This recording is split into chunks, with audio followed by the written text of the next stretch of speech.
Honestly ಹೇಳ್ಬೇಕಾದ್ರೆ ನೋಡು, ಬಾಬಾ ಸಾಹೇಬ್ ಅಂಬೇಡ್ಕರ್ನ ಕೂದಲ ನಿಂತ್ಕೊಂಡ್ಬಿಡತ್ತೆ ನೋಡು. ನೋಡಿ ಹೆಂಗೆ ನನಗೆ ಜುಮ್ ಅಂತ ನಿಂತ್ಕೊಂಡ್ಬಿಡತ್ತೆ.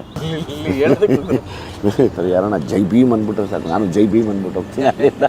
ನಿಮಗೆ ಅಂಬೇಡ್ಕರ್ ಅವರ ಸಿದ್ಧಾಂತಗಳು ಮತ್ತು ನಿಮ್ಮ ಮೇಲೆ ಅದು ಬೀರಿರುವಂಥ ಪ್ರಭಾವ, ಭೀಮ ಅಂತ ಟೈಟ್ಲ್ ಇಡೋದಕ್ಕೂ ಇದೆಲ್ಲ ಏನಾದರೂ ಕನೆಕ್ಷನ್ ಇದೆಯಾ ಅಂತ? ಆನೆಸ್ಟ್ಲಿ ಹೇಳ್ಬೇಕಾದ್ರೆ ನೋಡು, ಬಾಬಾ ಸಾಹೇಬ್ ಅಂಬೇಡ್ಕರ್ನ ಕೂದಲ ನಿಂತ್ಕೊಂಡ್ಬಿಡತ್ತೆ ನೋಡು. ನೋಡಿ ಹೆಂಗೆ ನನಗೆ ಜುಮ್ ಅಂತ ನಿಂತ್ಕೊಂಡ್ಬಿಡತ್ತೆ. ಚಿಕ್ಕದಾಗಿ ಅವ್ರ ಬಗ್ಗೆ ಅಪಾರವಾದ ರೆಸ್ಪೆಕ್ಟ್ ನನಗೆ. ನನ್ನ ಚಿಕ್ಕ ವಯಸ್ಸಿಂದನೂ ಹೊಡೆದಾಡಿರೋದು ಸಮಾನತೆಗೆ.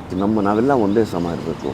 ನಂಗೆ ಸ್ಕ್ರಿಪ್ಟ್ ಬರೆದ್ರು ಸಮಾನತೆಗೆ ಬರಿತೀನಿ. ಅಂದರೆ ಅನ್ಯಾಯದ ವಿರುದ್ಧ ನಿಂತ್ಕೊಳ್ಳೋದಾಗಲಿ, ಅವ್ರು ಬರೆದಂಥ ಸಂವಿಧಾನ, ಅದರಿಂದ ಇವತ್ತು ಈ ದೇಶ ನಡೀತಾ ಇದೆ. ಮತ್ತು ಅವ್ರು ಓದ್ಕೊಂಡಿರೋ ವಿದ್ಯೆ ಬೇರೆ ಯಾರು ಓದೋಕ್ಕಾಗಲ್ಲ, ಅದು ಸಾಧ್ಯನೇ ಇಲ್ಲ.